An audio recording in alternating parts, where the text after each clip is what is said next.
And we're live. This is Maha Bali from the American University in Cairo in Egypt. And I'm co-facilitating Equity Unbound with Mia Zamora and Catherine Cronin. Catherine couldn't make it with us today, but I'll ask Mia to introduce herself.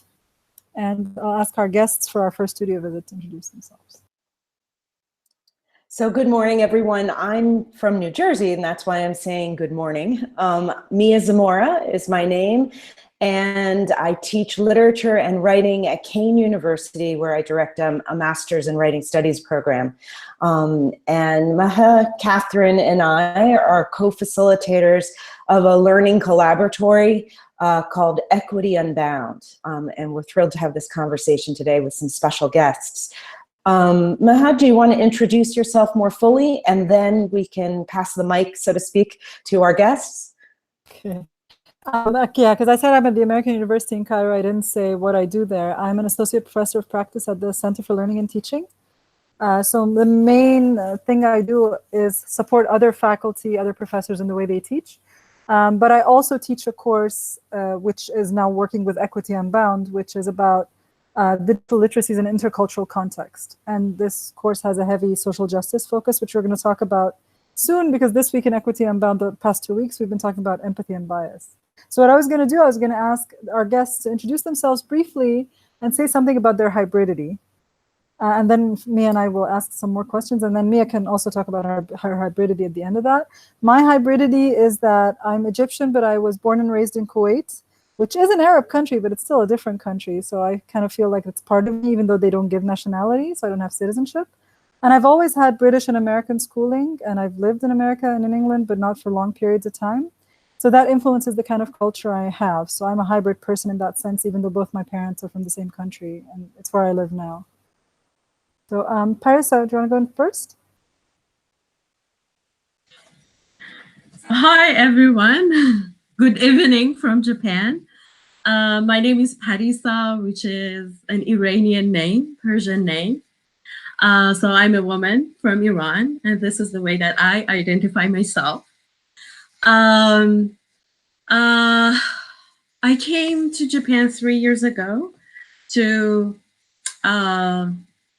pursue my education. I'm doing my PhD at Osaka University. I'm an English teacher, a non-native English teacher. And recently I'm a blogger. I'm purely Iranian. And this is the first time in my life that I live outside Iran. And I'm so happy that I have the chance to talk to you. Omid, can you unmute yourself and go next? Like this. Okay. Hi, my name is Omid Tofighian. At the moment, I'm assistant professor in philosophy at American University in Cairo, and I've been there for 1 year. Even though I've been there for 1 year, I'm moving around quite a lot. So I spend some of my time going back to Australia and traveling to other places. At the moment, I'm talking to you all from Italy. I'm here for a festival, so yeah, I guess that's a good way to start off talking about hybridity. The kind of like moving across borders, or the constant moving across borders, and that's been a theme throughout my whole life. So I was born in Iran, but I left Iran when I was 3 years old, and my family all went to the United States first. That was around the time of the revolution. So we all went to the United States first, and then about 4 years after that, we went to Australia. After many, many years in Australia, I moved overseas. I started traveling around the world, and then I ended up living in Abu Dhabi for about 3 years. I then moved to the Netherlands for about 3 years, and also a 1 year at different times in Belgium as well. I went back to Australia, and now I'm in Egypt, living in Egypt. And so, yeah, I think borders are one of the themes that really have affected my life and my character and my identity. So maybe we can talk about that later, the relationship between identity and borders.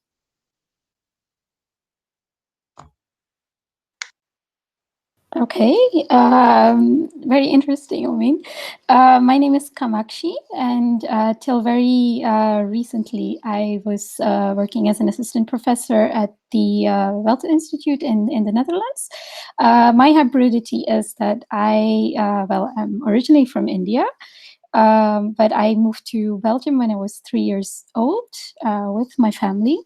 And so I grew up in a very multicultural place or context where my family is pure Tamil family, full of Tamil culture, and outside I was in Belgian culture, Flemish culture, and it was.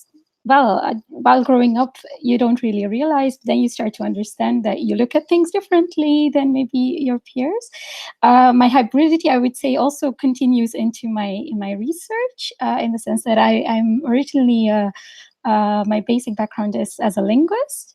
But I've been, exploring computational linguistics, computer science, and educational technology, and that's basically the field that I'm doing research in right now. Thanks. Well, it's so good to be with all of you, and I really relate to that idea of when you move across a border, you're sort of taking on another perspective in your life. So Mehran suggested that we talk a little bit about our identity before we get started. So very briefly with me, I'm an American. I was born in New York, but my father's from the Philippines and my mother's of Irish and Scandinavian descent. And so growing up in the 70s and 80s in the US, I was always aware of a kind of split in a sense of who I am and where I'm from. And that sort of became an academic interest of mine as well. And I've had the privilege of being a Fulbright scholar twice. Earlier, when I spent a year in the Philippines, and then I just recently spent a year in Norway.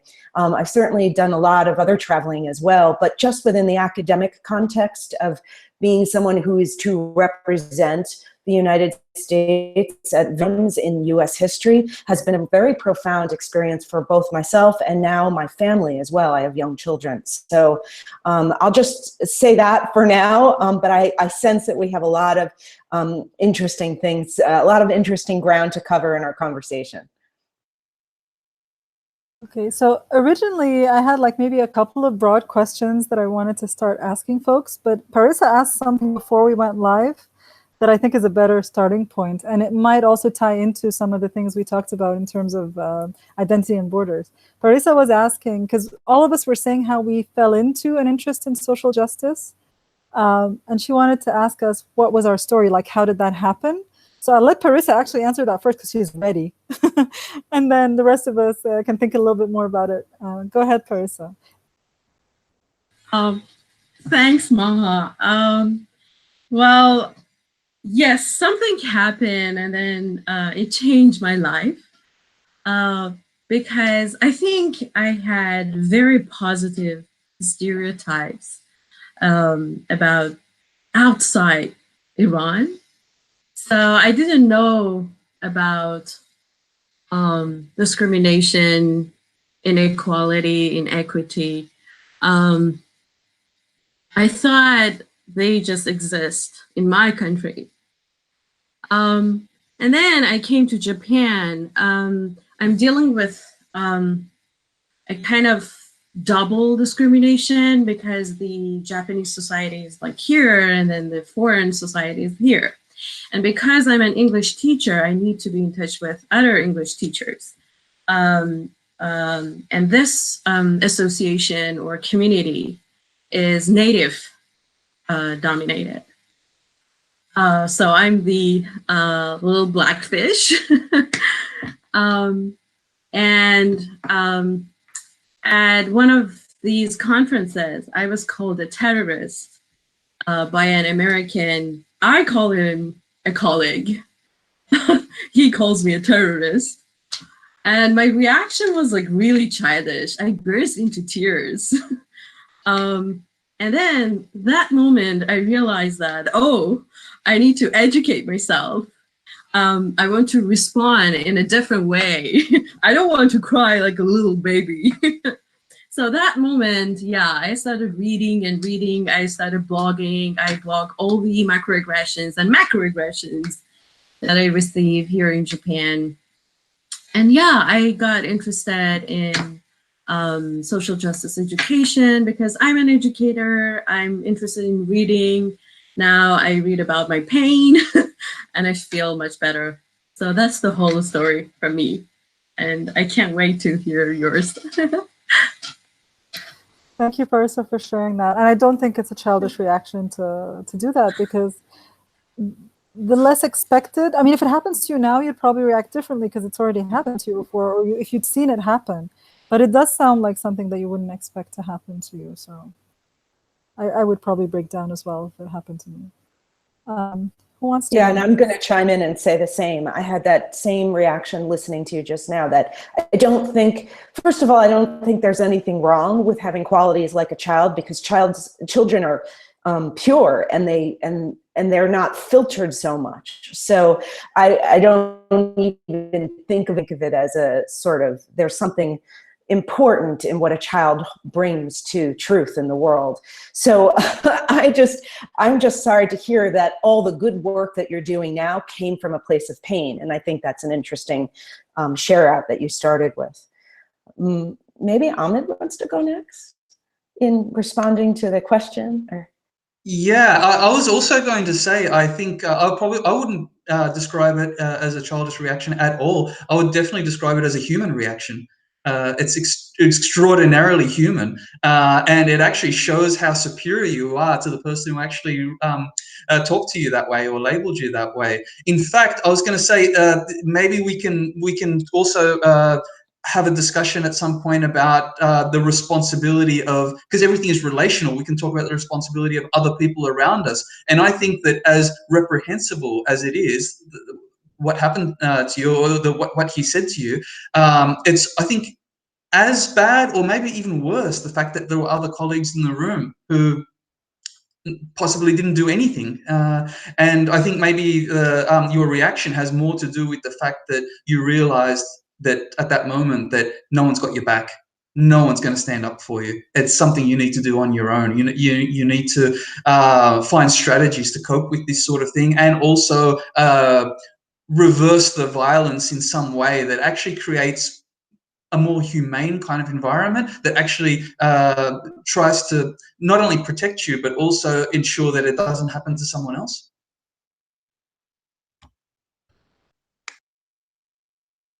Yes, thank you for that, Omid. Those are really, really relevant. And yeah, I hadn't thought of also, I don't know who else was in that room, but thinking you were probably the only person who looked the way you looked, and there were no allies, or allies who didn't speak up, because sometimes there are allies who don't speak up in the most important situations as well. And like they either don't know what to do, or sometimes they defend you when they should let you have your own voice. So this is one of those really tricky things, I think, is sometimes they will speak up in a way that silences you even though they're trying to help. So that's happened to me as well. But Omid, can you also let us know how you got interested in social justice? I don't know if I wouldn't stereotype that all philosophers get interested in that direction. I don't know enough to know.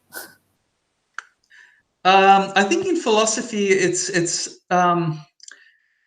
there is a difficulty in philosophy that so much of the ethics or moral philosophy or social justice work tends to veer more towards the abstract, or the detached, or the more something that has more of a research focus than a hands-on practical focus that engages with people's lived experiences, or gets involved in community. It doesn't really have that kind of outreach. So I think in philosophy, I consider myself in philosophy, because of the kind of social justice work that I'm involved in, I consider myself more of a counter philosopher, or maybe even a philosophical trader. And I think that I think that's a good thing. I think a lot of philosophers, when they see the kind of work I do or the stuff that I'm engaged in, they question whether what I'm doing is really philosophy. And it's because it has that element of lived experience. I really try to engage with the community. I consider people who philosophers wouldn't consider to be genuine philosophical thinkers, I consider them even more acute and more savvy than philosophers in many respects.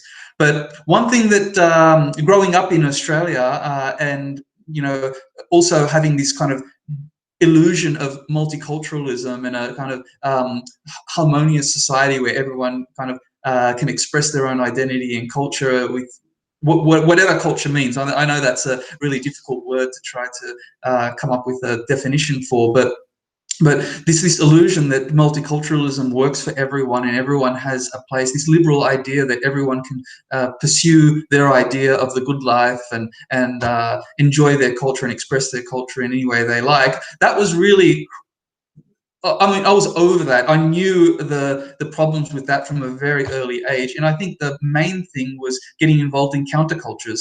So, you know, I was involved in cultures like skateboard, BMX, punk, and especially when hip hop came out, that really formed my identity in terms of that. My political consciousness was really characterized by hip hop culture, and that was back in the 80s when you know, a lot of the earlier hip hop was very much political, very much about social and cultural and historical injustices. So I would have to say that being involved in counterculture kind of shaped my worldview and also taught me a lot of techniques and strategies. Thanks, Omid. I think that's a really fascinating point. Go ahead, Maha. Go ahead. No, I was actually going to invite someone else to talk. Yeah. That includes you or Kamakshi, whoever wants to go next. Go ahead, Mia. So, no, go ahead. Do you have a point, Kamakshi? Do you want to share? Okay. I was just going to say, I love that idea of like growing up and being a youth and finding a kind of point of identification in counterculture movements, whatever they may be, through music, through art, through literature, as a kind of pathway for this kind of work, I think is a really interesting and important point. For myself, I was trying to pinpoint when I felt I became aware of my activist self. And I have to admit, and I did earlier before we went live, that I don't think I had much confidence in my ability to do much in this world in terms of changing it or making it better for other people until I became an educator. Then I felt like I had somehow you know, graduated enough to have a platform. And as soon as I felt the connection with students, I realized that there was work to do and there's work I could do. And that's when I started, I think the switch in me came on. But I also lament that it might have been a bit late in my life. And it didn't necessarily think about that sometimes. Yes, I just want to jump in here because the question of identity is actually what kind of brought me into this as well.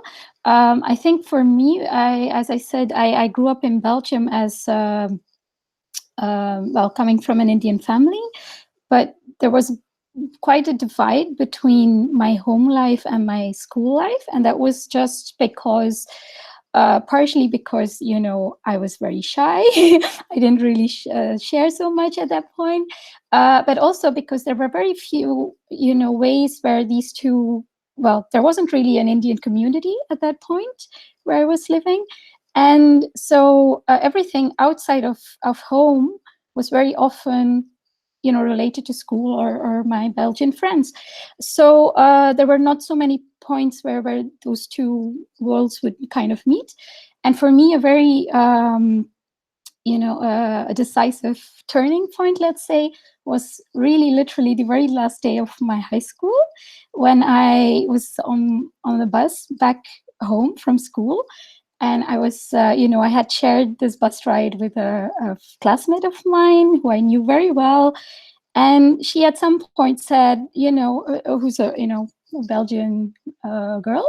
And she was at that point saying, you know, I really wish that over the last 6 years or so that we were together, you would have shared a little bit more about your home life and about India. And for me, that was always a kind of very mysterious thing, but I was so interested and I was always very scared of asking you about it because I thought maybe I would offend you or, you know, you wouldn't feel comfortable. And that kind of, you know, switched something on in my mind, let's say, because I was like, oh, I mean, it's not that I didn't want to talk about it. It's just that I didn't really think that people were interested in it, you know? So it was such a big mismatch. But then I think I also started to realize, okay, I have quite a unique position in this place, because I could, you know, if I choose to become a kind of translator between these two worlds, and talking about my experiences, talking about how I see things could be of benefit, or, you know, people could get something out of that, and I could learn something from them as well. So I think that's when I kind of started to change consciously. But again, this idea of youth and identity creation, that's kind of what's driven it further. And as I wrote in my blog as well, I've had the opportunity to you know, see how young people experience basically different cultures from a young age, and that has been, you know, really eye-opening to see how it's very small steps, but just getting them to reflect about it consciously already, I think, makes a lot of difference. So yeah, just some things to share there.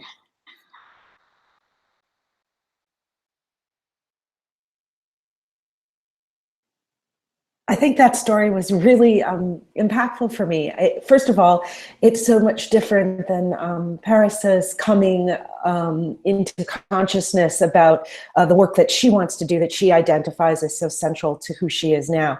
It's a more gentle story of a kind of gap that you could step over and do work within, i.e., as Maha put in our back channel chat, you can be a bridge. And I have to say that I wish more for the world to be a place where there are people just as courageous as your classmate to admit the curiosity in things, and to be able to say, I wish we had a chance, but I didn't, but also to be sensitive enough to say, I didn't want to make you feel uncomfortable, which I really clear sense of our shared humanness. And I suspect there's a whole lot of that out there, and maybe even some fear about making a mistake. And I think that's an important aspect of this whole question of being empathetic versus living in bias. Speaking of bridges and empathy, the first time I ever spoke to Omid was, I had heard of him before I met him, because he translates the, so you want to tell the story of what you translate and how I was really nervous talking to him about it, because he was about to go up and present, when I'm like, you're that person who translate that stuff. Yeah, the translation work is so powerful, Omid. I'd love for you to talk about that a little bit. And Catherine has bought your book, and she's really, really sad that she can't come here and talk to you about it. So. Thank you so much for the support. Thank you for those really kind words. To be honest with you, the translation work that I'm doing now and everything else associated with it is probably the most important thing that I've ever done in my life. And I think this is also one of the examples where philosophy merges with some other disciplines and makes the philosophical work so much more meaningful. And at the same time, it also makes you a bit of an outcast in particular traditional philosophy circles, because a lot of people don't really know how to engage with that. Are you really doing philosophy, or are you doing something different? And so that kind of it puts you in an unusual position. But as Kamakshi was talking in terms of her own experience, I think it puts you in a unique position, and you can disrupt all of these standard norms, these disciplinary norms and assumptions and expectations, and these kinds of narrow views of what research or what thinking is all about. You can actually, by engaging in all of these multiple things and that are really important at the same time, you can actually create change by creating models for people to think differently or imagine differently. So actually, I should mention that the reason why I'm in Italy is to accept an award on behalf of Behruz Buchani, one of the people that I translate for, who's actually now imprisoned on Manus Island, which is an island, a part of Papua New Guinea. and he's been there for over 5 years. He sought asylum in Australia, but because of certain shifts in politics, he was exiled from Australia to Papua New Guinea, to Manus Island, and he's been imprisoned there for over 5 years now. And he was a journalist back in Iran, and he's continued his journalism work. And I've started off translating his journalism. And he basically, by the way, he writes everything on his mobile phone. He text messages it out using WhatsApp, which is a really unique and remarkable aspect of his work. He also made a movie using his mobile phone, and it smuggled out the footage, and the footage was sent to the Netherlands. And then by communicating over WhatsApp, he co-directed a movie which was shown in international film festivals. And I've just finished translating, I finished earlier this year, I finished translating a book, a novel that he wrote, and that 2 months ago that was released. And bear with me one moment, I'm just going to show you something.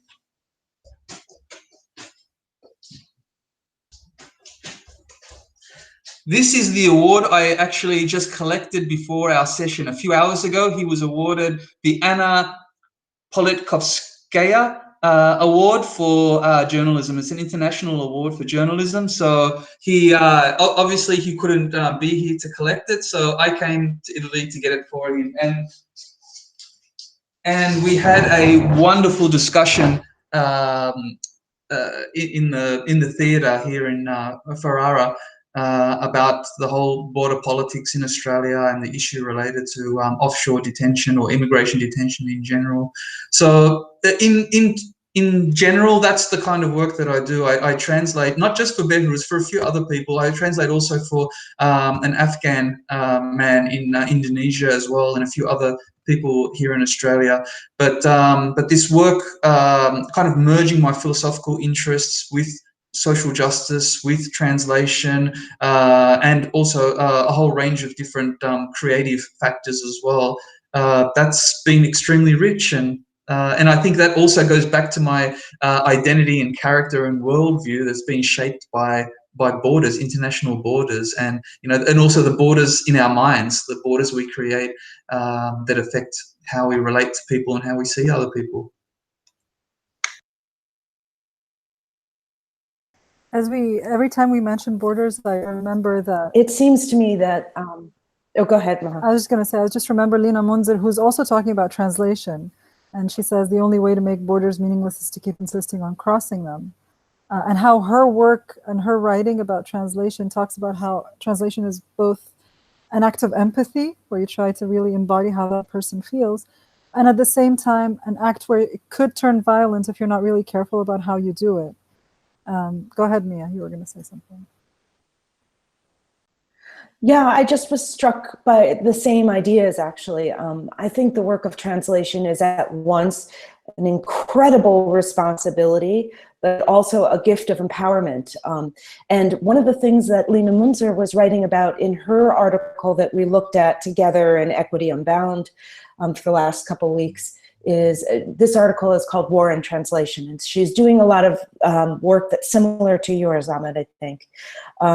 But I mean, taking accounts and translating them, in this case from Arabic into English. And so she talks about those different, the register of those two languages politically as well, and what she's doing when she moves meaning across boundaries. But one of the things I was going to say is that it's at once incredibly empowering, but it's also something that, just as Maha said, can go awry or kind of reproduce a kind of violence. And so it's delicate work, but so critical. Because Lina also talked about how it takes us from individual experience into collective experience. So there's this way in which a story can make us understand more than just ourselves, but see ourselves within the context of a variety of different human experiences. And so what critical work it is the point I'm making, what important work it is. And when you were talking earlier about being an outlier in the discipline of philosophy because the work is action-oriented in some way, I would also just say, what is philosophy? What is the love of knowledge if it isn't rooted in making the world a better, or trying to.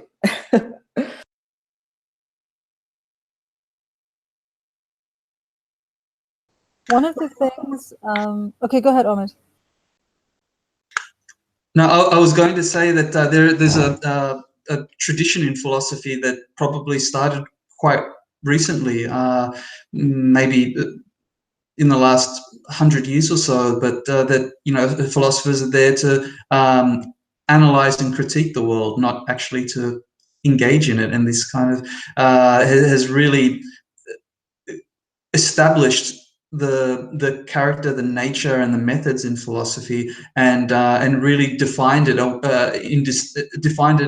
against other disciplines as well. So when you ask a philosopher, why don't you get involved in changing the world, and why aren't you engaging any kind of action, engaging with society, with community, and they'll say that's the domain of other disciplines. That's what other people do. We're here to basically create the arguments and the concepts and the methodology for doing that and thinking about it. So I think one of the things that is important about social justice and trying to actually transform the way people interact with each other and create new opportunities for people and new ways of imagining our world is essentially to disrupt these fixed disciplinary borders, these concepts that have become so ingrained in the way that we engage with the world and with our research. So I think that it's only through this kind of community engagement or community outreach that can happen,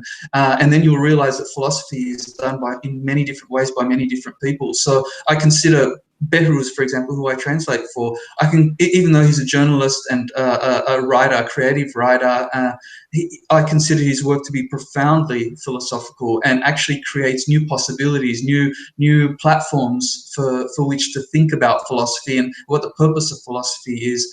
And it's only when we actually penetrate all of these, I guess, all of these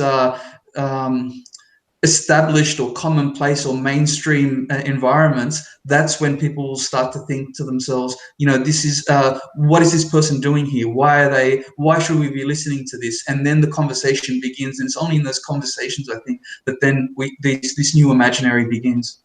Mm.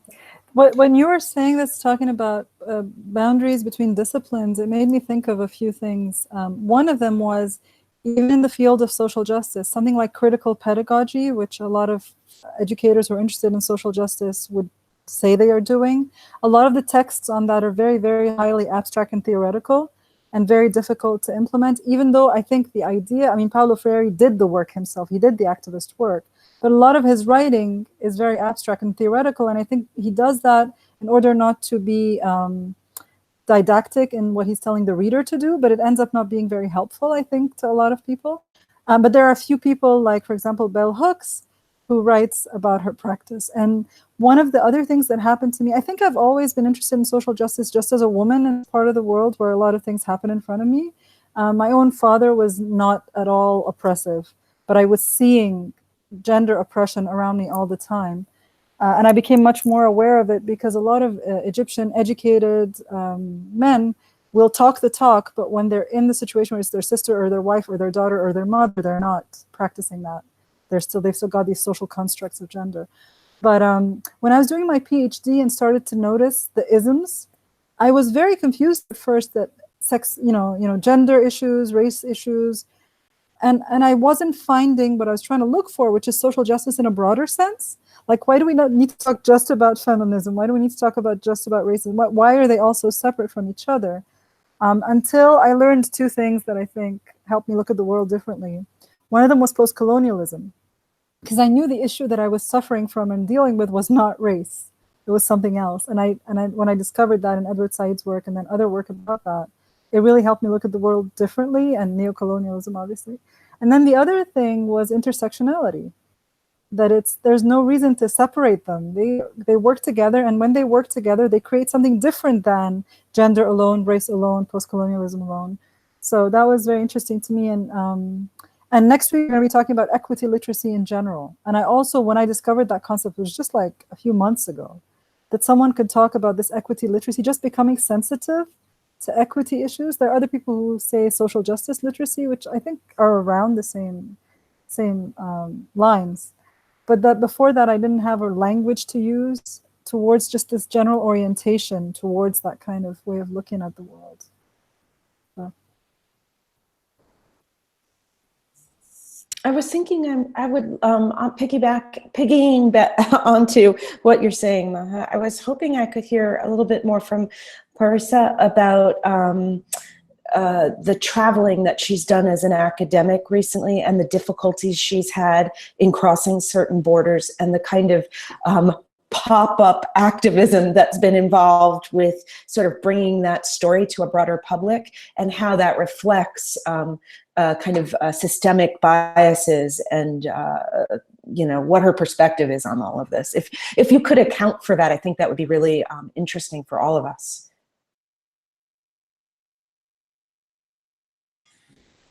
Sure. Thank you. Yeah, my UK visa got rejected 3 times, so I couldn't attend Eurocall 2017 in person. And that's why I know virtually connecting. That's really complicated. And I'm so happy that Maha mentioned the word intersectionality. Because my Iranian friend and I applied at the same time, and we got rejected the first time that we applied. And then we applied again, and then she got the visa and I got rejected.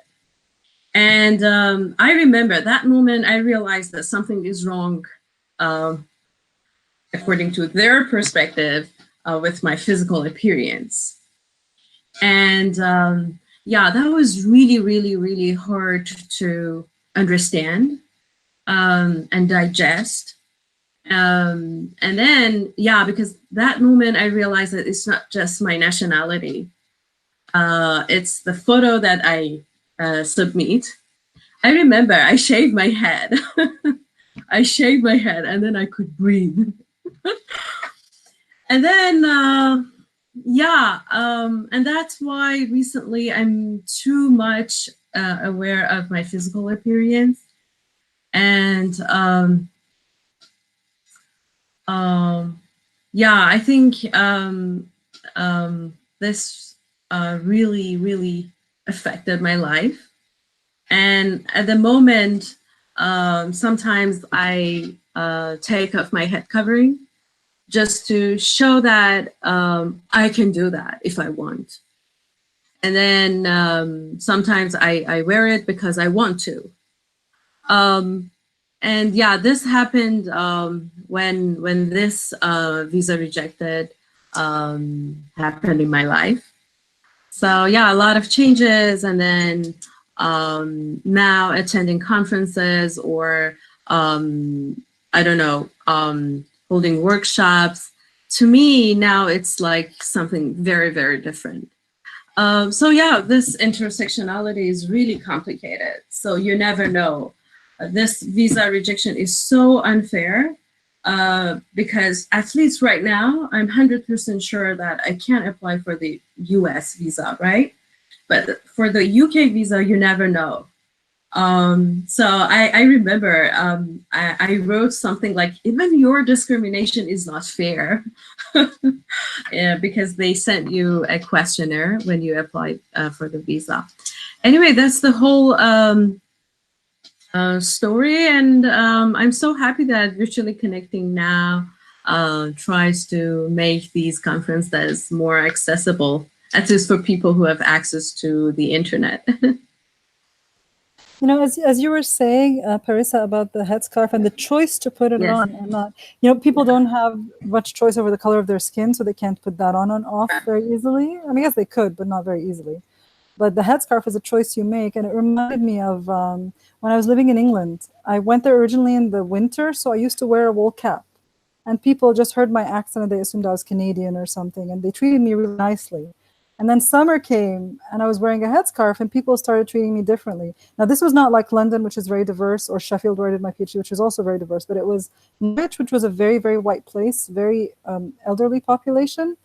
And I noticed the difference as soon as I changed the way I looked. And exactly, yes. You know, when I attend conferences, people even don't recognize me. And they treat me so differently. And, you know, when they realize that, oh, that's the same person, their reaction is really interesting. It's really interesting. So I don't know how long I'm going to do this, but at the moment, this is the only thing that I do, and then I feel really, really powerful. And that's so hard. That's so hard. And they usually ask this question, what's your feeling when you do this? And they expect that I tell them that I feel like naked, you know. I'm like, no, I feel powerful because I can show you that, yeah, sometimes your assumptions can be wrong. thank you, Parisa, for sharing that. Yeah, I just, sorry, Maha, I just wanted to jump in here because I think where I see that education can play a big role is exactly, you know, picking up on your story, Parisa, but also something that Mia said a bit earlier on, is to create the safe context where you can, you know, have these experiences, but also have some kind of support in reflecting on them. And that's what I've seen in the intercultural exchanges and you know, meetings that I've seen with the network, is that very often they kind of provide a space where these experiences can be accelerated, let's say. You know, very often they're not, you know, you don't have them as long as you're within one place. You don't have access to a lot of other cultures. But once you have them, once you become an adult, very often you start traveling, and then you have these experiences. You don't actually have the support to really reflect on what's happening to you, and you kind of, sometimes I think, you know, you need a support structure there. And I would really, and that's why I think I've been supporting this network for the last 10 years now, is it creates this accelerated space where learners can have these experiences, but they can also get the support to deal with them and reflect on what's happening to them and come out of it as, you know, somebody who's, you know, more self-confident in their identity and stronger, basically, you know. But also, I think it's very important to have this safe environment, because you should, I think there's also this aspect of, you know, being non-judgmental. You know, it's you know, so it happens because the other person is also limited in what they're seeing and their perspective, and they also have to go through a particular learning. And you have had this experience, so you should come out of it stronger and move on to the next one. So that's just something that I wanted to bring in. Thank you so much. When you say network, what were you referring to? Were you referring to just PLN in general, or for specific experiences that you're been part of? Yeah, well, I was talking about the UMind network that I mentioned in my blog, but also other types of intercultural exchanges. Like, I mean, some things that I'm very familiar with the European educational setup. So something that they have been focusing on for the last, I don't know, 30 odd years is, of course, the Erasmus exchanges, which create, you know, much more interaction between learners from different cultures, but also the emphasis that has been put on internationalizing education. Sometimes I think in Europe it's still quite traditional, whereas I mean, I would be, something that's kind of piqued my interest now is to see how you know, countries like the US or Canada or Australia deal with it, because they're much more they have you know, much larger immigrant populations, and so they have other ways of dealing with it. So that's something that I'm quite interested in now. but those was it was that kind of experiences that I was talking about. And Maha, thank you so much for your comment, because I receive support and I have my own circle of support here in Japan. There is a SIG, Special Interest Group. It's called GALE, Gender Awareness and Language Education. And yes, they really empowered me. As Omid said, I have the chance to talk about race. I have the chance to talk about my issues as an Iranian woman. I have the chance to talk about my headscarf. So yeah, I really believe in having these kinds of discussions and conversations. It's not easy to tell people that, yeah, right now I'm going through identity crisis, or yeah, I don't feel confident at all. I don't know how to introduce myself. And, but gradually you realize that that's not your fault. Now I'm going through identity crisis, but before it was not like that. So something has happened and I'm trying to understand. But the point is that I'm the person who is holding all these diversity awareness workshops. So again, the pressure is on my shoulders, But of course, I'm not alone. I'm doing these workshops together with another university professor. She's really supporting me. But yeah, of course, I'm alone. I feel really marginalized. But gradually, you find your own people, and yeah, people that they listen, and then you can talk about race or any kinds of issue that you're dealing with. Thank you. I really wanted to mention this GALE group because, yeah, they're really supportive. So thanks.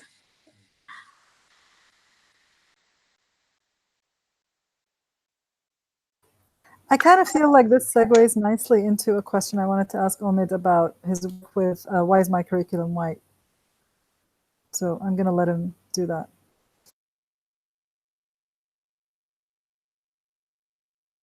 Actually, I have a whole list of things that I've been noting down during this conversation because it's so fascinating and so rich. I think there's just so much to be drawn out of it. But maybe I can connect all of these different points that I've noted down and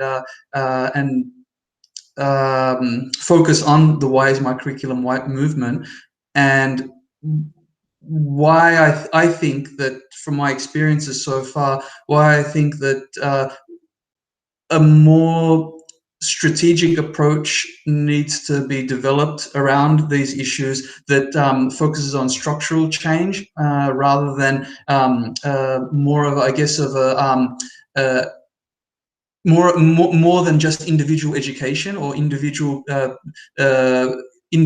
development of certain individuals who are already probably prepared or already on their way to transforming themselves. And so I guess the things that came to mind, first of all, was I was thinking about Kamakshi's story at the beginning about her friend approaching her in the bus. And I was thinking that, well, the first thing that came to mind was, okay, she might have been uncomfortable and she might be already open to learning new ways of or experiencing new cultures or understanding and respecting other people. But at the same time, I thought to myself, isn't discomfort, especially if someone is from the dominant culture, and I'm assuming your friend was from the dominant culture in Belgium, sometimes I think discomfort is a good thing. And I think that it's good for people to feel out of place or feel uncomfortable, awkward. And I think just for those very short moments, those very short periods, they understand what it feels like to be a marginalized group in that society. And so sometimes there are conversations in this kind of diversity and inclusion, these initiatives about let's not turn people off, or let's not turn people away, or let's not come across as being maybe too radical when it comes to these issues. But I think that at the same time, if we think about it long term, it's the conversations that happen after the discomfort, after the awkwardness.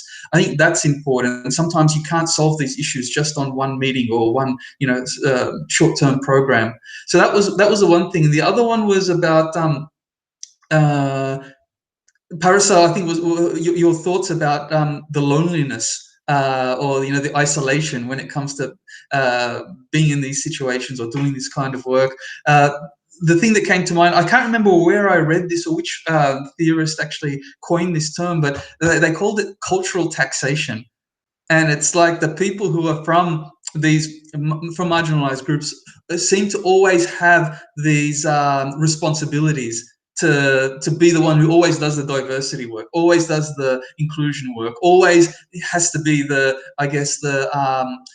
spearhead or the organizer of these kinds of initiatives, and you never get credit for it. It's just all of this extra burden that other people who are from the dominant culture don't have to do, but because you're perceived as being different, you're outside the norm, what people consider to be mainstream. You're the one who's responsible for all of that. If you don't do it, no one else is going to do it. So that's so much extra work for someone like you. But at the same time, I'm thinking that it's actually good, your presence. Just being there, and you're questioning, how long am I going to be here? Is this really what I want to do? Just being there, and even if you don't do anything, even if you don't say anything or get involved in any kind of activities, just being there is a radical act in itself. You're already disrupting people's norms and expectations and comfort zones, and I think that's a good thing. And this leads me to the Why is My Curriculum White movement, because maybe the talk about empathy, about bias, it may be too focused on individuals. There's kind of like a psychologism associated with it, that this is something internal to individuals that we have to kind of transform or change or educate. And then there's also the diversity and inclusion initiatives that are very liberal and in fact very corporate. No one really in those sorts of programs, no one really asks questions about diversity. What does that really mean? And why is it called diversity rather than something else? And inclusion into what? Is there some kind of core or some kind of like standard that we need to be allow that is kind of stable, that we need to allow other things into? And I thought maybe the Why is My Curriculum White movement is important, is because it began as why isn't my professor black?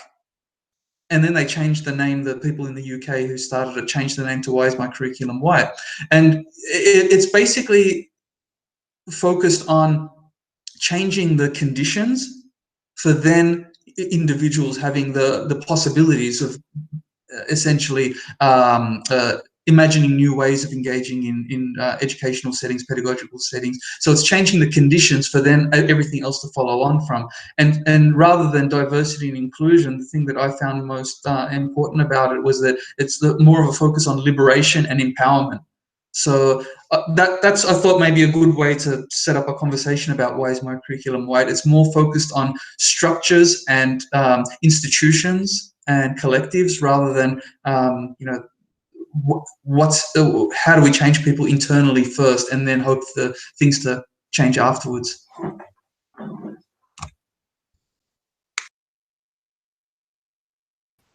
That's a great point, differentiating between individual and collective action. And one of the things I was telling folks earlier is that I had a conversation in class on Bina Kandola, who is a psychologist, talking about unconscious bias.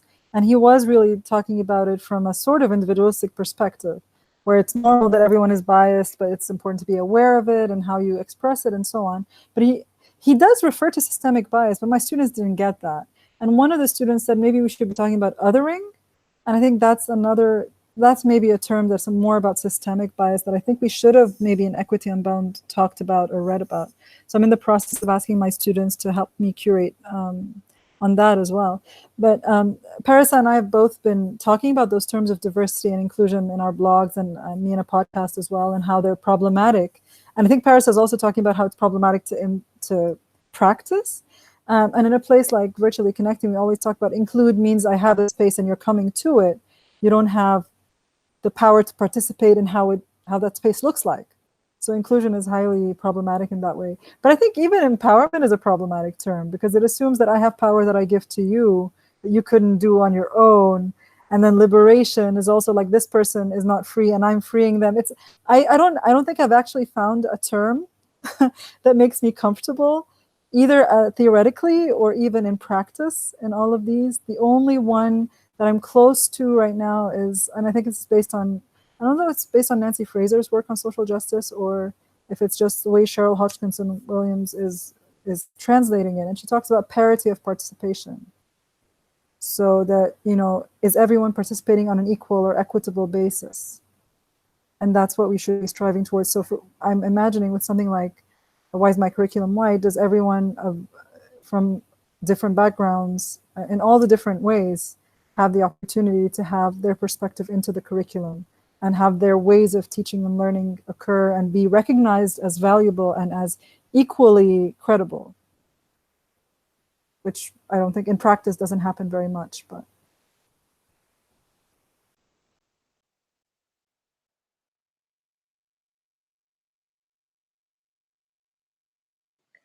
So I'm noticing that we're getting close to the end of the hour, and I thought maybe we could end by just a brief sign off.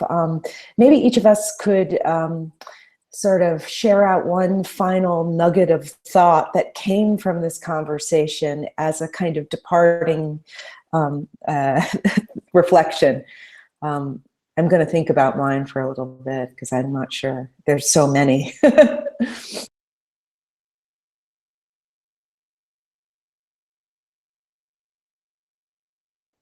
Maybe I'll begin. The thing that has been a thread that's been running through all of these discussions for me, and has been characterizing the way that I'm trying to digest it all, is that what we're doing is really part of a larger movement, that, you know, there's a lot more of these kinds of initiatives and a lot more push for change that's occurring all over the world, I think. And it's also intergenerational. So when you're building a movement or you're trying to establish systemic change, it's good to think that even if you don't achieve what you're setting out to achieve in your own career or in your own time frame, you're setting up a foundation for people who come after you. So I think it's okay to recognize the fact that we might not achieve all of the things that we want to in this space. We might not hit all of the targets, or we might not see any kind of tangible transformation, but it's at least creating these discussions, creating the building blocks for people to come after us will actually mean that we're part of something much bigger. And I think that's really worthwhile if we can set up the possibilities for people to come after us. I love that. And I'm just going to add, my little nugget is things that, there's so many things that have left an impression on me, but in this conversation, but one thing that rose was this idea of taxation, of cultural taxation, and certain people having to bear more of that work or that labor in order to make the world a better place, as I was saying earlier.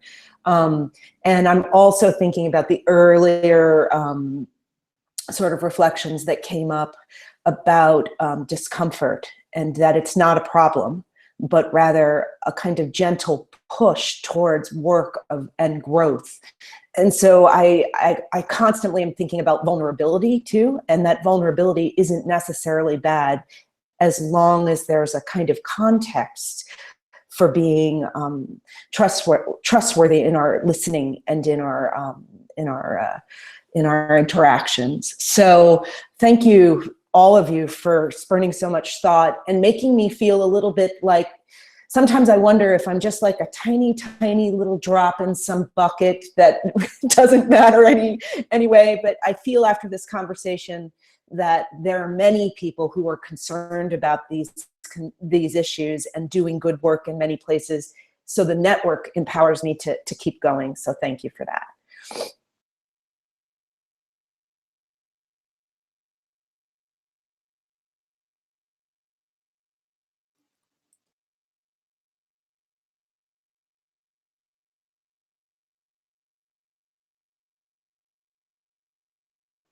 So from my side, I think something I learned today was to also start thinking about the difference between the individual change and the collective change or the systemic change. That's something that has not been so important for me at the moment, but it's certainly something that I will keep reflecting on. And I think this conversation has been really good in kind of reaffirming certain things that I have experienced myself, and especially in the context of creating a safe environment where change can take place, and where people feel comfortable enough to express themselves, and how education in any form can create that change. So thank you very much for having me on this panel.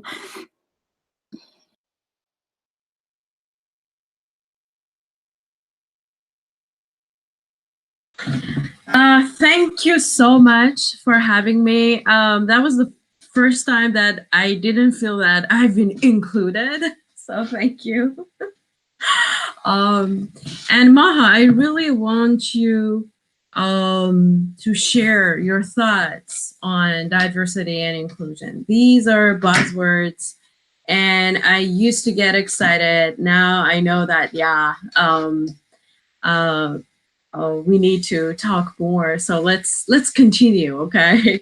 I really want to have my own discourse to be able to talk about these things. But sometimes I have to use the things that I've even learned here. Woman of color, I learned here. Diversity, inclusion, empowerment. These are not my words. So let's find our own words. Thank you. Thank you, Parisa. I think the last conversation we were having about diversity was when someone said something about celebrating difference. And I said, I always found that problematic because it assumes it's an easy thing that you've achieved rather than a struggle that you have to work with, and you have to struggle against yourself and you have to struggle with others to achieve the understanding and empathy and the structural also differences that we're trying to make. The main nugget I'm taking away from this session is that I think I'm going to have my students watch this session as an assignment rather than as an option. Because I think what it does is that it brings so many different perspectives on these topics. I think everyone in this room had experiences to share that I think my students will benefit from, that I don't think any one reading or any one other video by any one other person would have achieved. So thank you all for everything you brought to us today, and thank you for making yourself vulnerable and making the time to be with us in this effective labor matters. And I hope it will make a difference to everyone who watches this video later. Thank you. Thank you. Okay. Thank you. It's great to meet all of you, and I hope we can do this again. Inshallah. Thank you. Thank you. Thank you. Okay, I'm going to go off the air, and I'm just going to let you know once we're off the air.